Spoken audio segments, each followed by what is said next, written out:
Ladies and gentlemen, welcome once again to the Good Future Foundation booth. We are here on day 3 of BET, a really unique environment for us to be speaking to you from today, and I'm delighted to be joined by the team at RGS High Wycombe. Thank you all so very much indeed for being with us today. Before we kick off with the theme of our conversation, perhaps if we could just do a quick round of introductions. If you could just tell us your name and your role at the school, and also what your interest is as far as AI is concerned. Ian, if we could start with you. I'm Iain Wilson. I'm the Deputy Head at RGS. This is my 5th year here now, and I think it's fair to say that we've been on quite a journey. RGS is quite a traditional school, and change historically has been like trying to turn a tanker ship. And we're probably on the tail end of that journey now, where we're really at the forefront of technology in education. And I've got a massive passion for innovation and how it supports learning. So that's my background. Great stuff, thank you. I'm Sabrina Lawson. I'm Assistant Head in charge of Teaching and Learning and CPD, and I'm interested in all things pedagogy and how AI can enhance teaching and learning. My name's Lee Rowe-Elliott. I'm the Associate Assistant Head looking at digital strategy and AI, so kind of looking at the bridge between staff, students and teachers and schools, trying to get the most out of AI in the classroom and looking at how we can really develop it and push the school on the journey that we're currently undertaking. Excellent stuff. So thank you all for the introductions. One of the first things that I wanted to try and talk through with you today was AI and collaboration when it comes to a teaching and learning environment and what that looks like at school. Maybe Sabrina, can I start with you on this one? With every school we work with, the teaching community is very, very different, and there are varying levels of confidence as far as AI adoption is concerned. What does collaborative practice look like at RGS, and how are you negotiating that? Well, totally agree with you. We can see that in our own school, but collaboration for us really looks like having staff who are maybe a little bit more digitally advanced, being willing to give up their time to work with staff who know less. And we have an AI strategy group where staff across the whole school, whether they're support staff, whether they're teaching staff, they volunteer to be part of that group to learn, to share best practice, to present in teaching and learning briefings. We've done a skills audit where we're breaking staff down into much smaller groups, and then we're having our own staff work with the smaller groups to help them work on things that they want to improve, the things they want to learn about AI. But that obviously all falls on staff within the school being willing to give up their time and share their knowledge, and that's something that as a senior team we're really passionate about. We want to nurture that peer-on-peer collaboration. Ian, why is that an important aspect for you, that peer collaboration and even the forming of a group like that? That's quite a bold undertaking, isn't it? It is. I think the speed that AI is moving at is faster than anything EdTech has ever seen before. So schools have, I think, historically never really been good at keeping up with the movement of EdTech, and therefore it's relied on almost goodwill and genuine personal interest. So therefore, as leaders, we've got to try and carve out the space where it feels safe to take risks. As a school, we don't place emphasis on performance management with results. So that kind of takes some of the challenge I think some schools have with people wanting to put themselves out there at the comfort zone. We provided a safe space for people to be able to say, well, this is what I've done, how about this? But also, it's really important to have a safe space for those that feel cynical about it to be able to do so as well. And I think you were witness to that at our school recently, where we feel really passionately about people being able to voice their concerns and have an ethical debate, because AI itself, yes, it's a great tool, but there's a massive amount of ethics behind it, and you've got to be fully on board as well. Can I just follow up on that to ask, I mean, you mentioned EdTech and the pace of change. Why is it that we're focusing on AI, or the school is focusing on AI specifically to form a working group around that and to share best practice, as opposed to perhaps some of the other things we're seeing in EdTech more generally? I think it's here to stay, but I think there's safeguarding elements around it as well, which often we forget about in education. When you think about technology, you think, oh, this is great, it's going to save us oodles of time.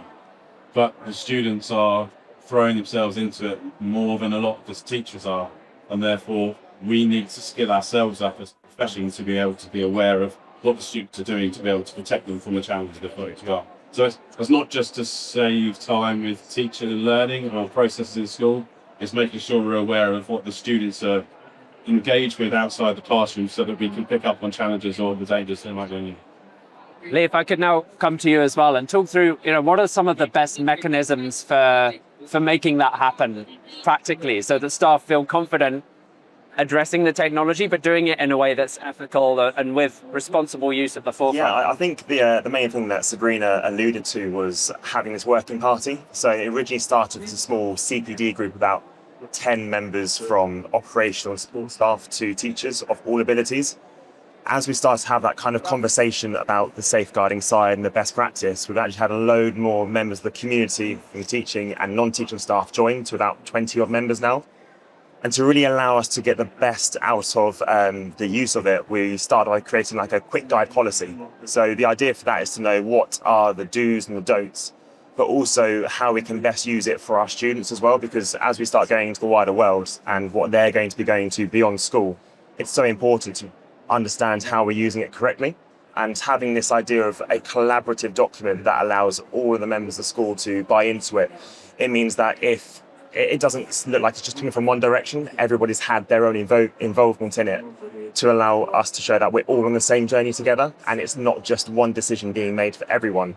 That collaborative aspect has been the most powerful part to developing this document, and it's a quick guide. It's not going to have all the answers because AI is always changing, but at least it's a starting point to allow for everyone to start moving forward. In terms of practical advice then, this is very important for other schools that might be watching or listening.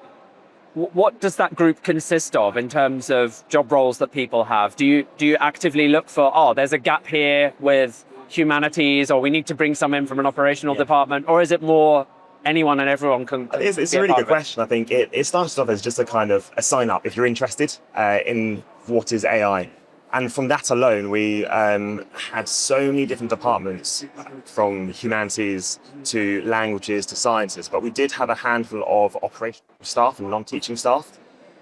After we started to get the ball rolling and when Good Future Foundation came in for Inset Day, we had a bit more of a surge in joining into that. So we are always looking for new members to be part of the strategy group, but I do believe because the chat is becoming more common and more out there, more staff are recognising the importance of it and are coming towards us as a group or senior team wanting to be involved.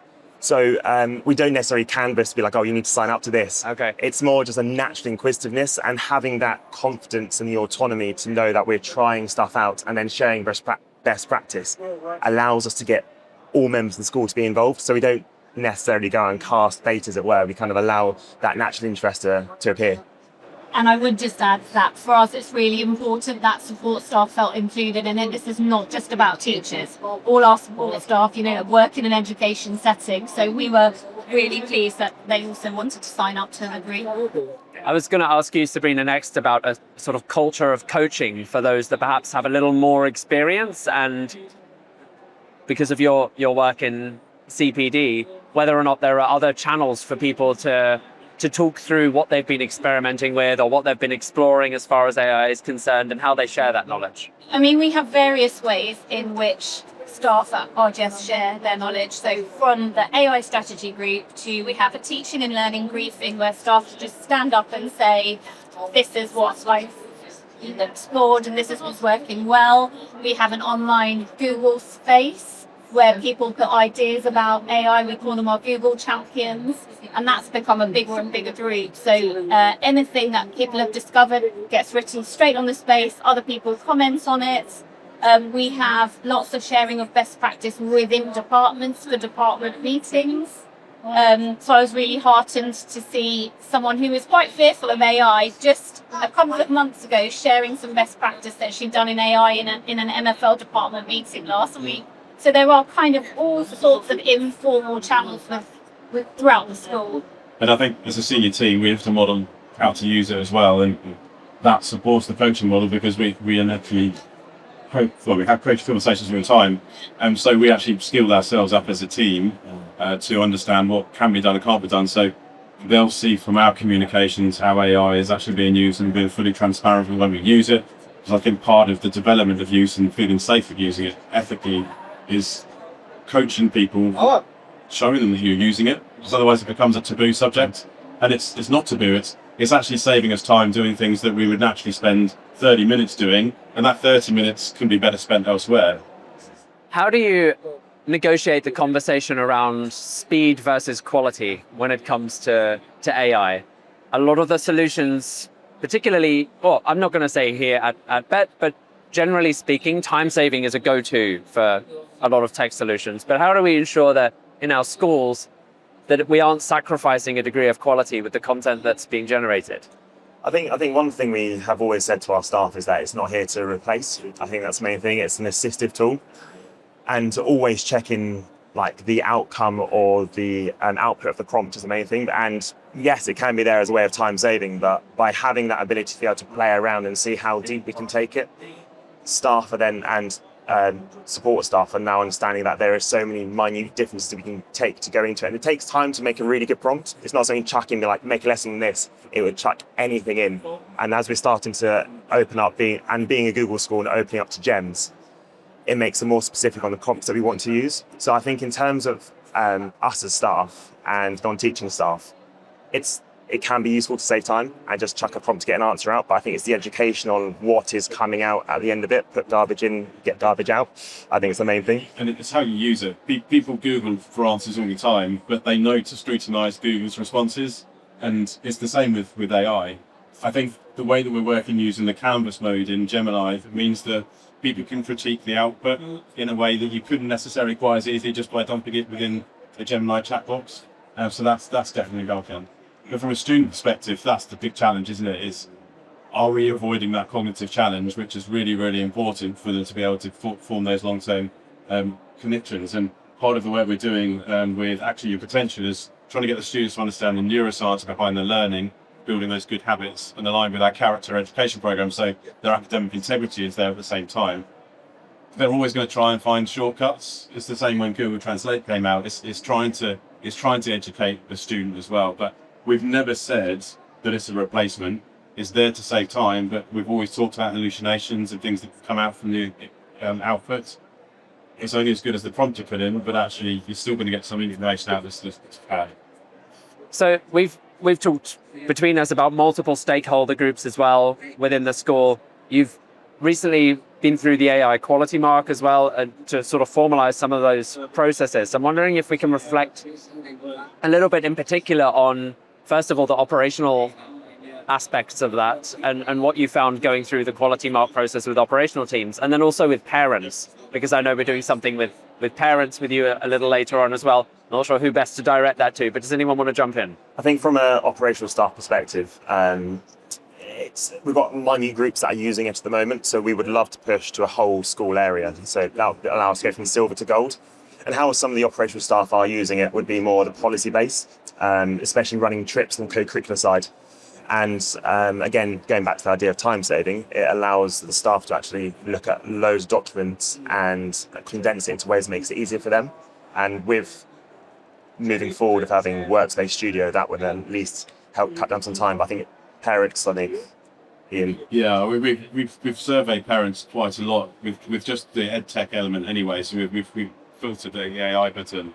But our parent body are quite supportive of AI, and we're very lucky actually. Our governors are really behind it because they're seeing the impact it's having on the job space that the students are going into. Okay. That they're seeing that the junior jobs the students that actually come out of university with, for example, are being stripped, and there's even more competition now for those places. So with that comes other types of jobs. So it's not like those jobs disappear, just the type of job changes. So we've got the support there. But there's a huge appetite from parents, whilst they're supportive of it in education, they trust us as a school because we're being transparent, that they want to be skilled up themselves in how they can support their children. So that's the next step for us. They've not really been part of the journey in terms of helping us develop policy, other than us being confident that our school community is behind the direction we're going in.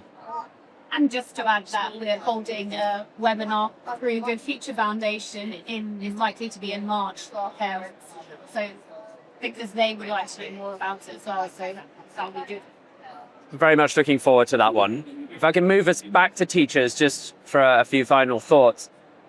Sabrina, a question for you, particularly around the professional development. How do you envisage moving teachers from sort of surface level use of AI tools to something a little bit more in depth? I mean, Lee mentioned GEMS earlier on. How is that transition looking from your perspective, and how are you helping to make that happen? Well, yeah, it's all about, I think it starts from deciding, giving that skills audit to our staff to work out where they are now and where the next step is for them.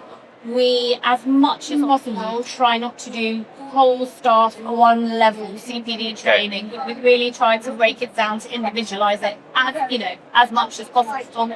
So our next steps will be to look at that audit that just went out this week, break it down, and then work out what is it that our staff need to work on, what do they want to work on as well. Okay. And looking at that through that timeline. Obviously, we're aware that development happens so quickly, but we need staff to buy into it, and they will if they're recognising what they want to do and how it could help their job. So that you're creating ownership through that process. Absolutely, yeah. I think that's essential. And we need a staff body that are open and curious. There's so much happening so quickly that the only way the profession in general can keep on top of it is teachers are open and curious about it. Doesn't necessarily mean you're going to adopt it, but you can't just wait for a CPD session to learn more about it. Please, go ahead.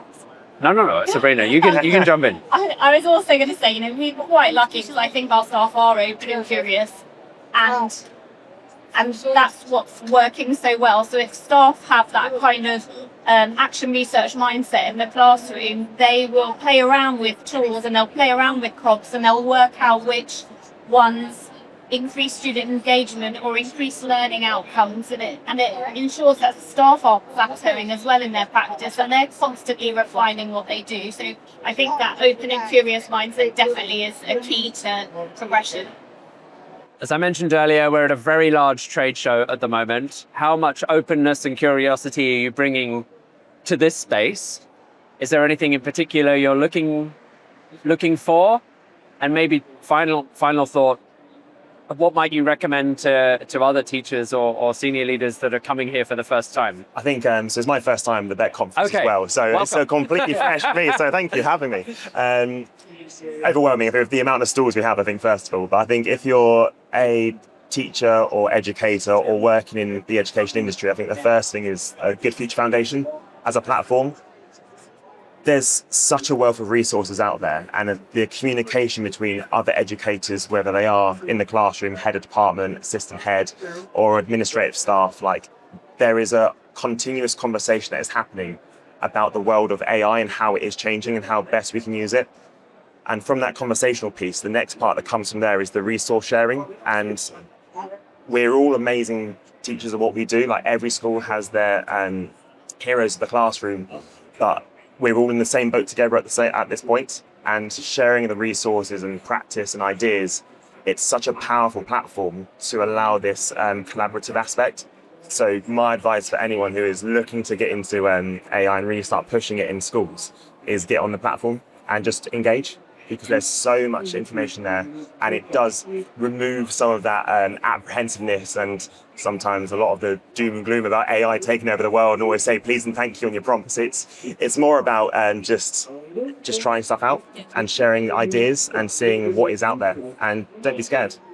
I still say please and thank you, and why? Yeah. Responsibility, and I know that causes X amount of water to be used with the process.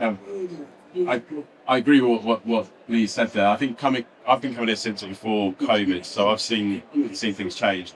I must admit, I felt last year things have plateaued a bit with the EdTech element, but it's really interesting how AI has caused these standards to change. I think there's a danger sometimes coming to things like this that you leave really excited seeing all these little bits and pieces and think, right, we're going to use this as a whole school, and then it becomes a bit of a fad, and then your staff start to get on board, and then you change your mind, and then you just lose momentum. So I think it's important to go away and reflect on what you've seen and think, does it fit our school ethos? Does it fit the values? Does it fit where we want to go as a school? And then have a strategy for it. And that's where the quality mark, I think, is really useful, in that it creates a nice scaffold for you to kind of, I think the other thing to know is we've got this thing about workload. Saving teachers time in X amount of hours. teachers that are not very good at sitting around doing nothing. So I think we really need to change that to say it takes some of the time away from the mundane tasks that occupy teachers, and it gives them more time back to do the things that have impact. Right. And I think that's really where the messaging needs to get to on this. Anything from you, Sabrina? Is this your first time Also here? my first time, and I've only just arrived, so I'm very excited about looking at everything and taking it all in and having conversations with people who are interested in EdTech. Awesome stuff. Well, very, very grateful for your time and for spending these moments with us at Good Future Foundation. I hope you have a wonderful, exciting, open and curious day ahead, and we look forward to catching up soon. Thank you very much, Thanks, Daniel.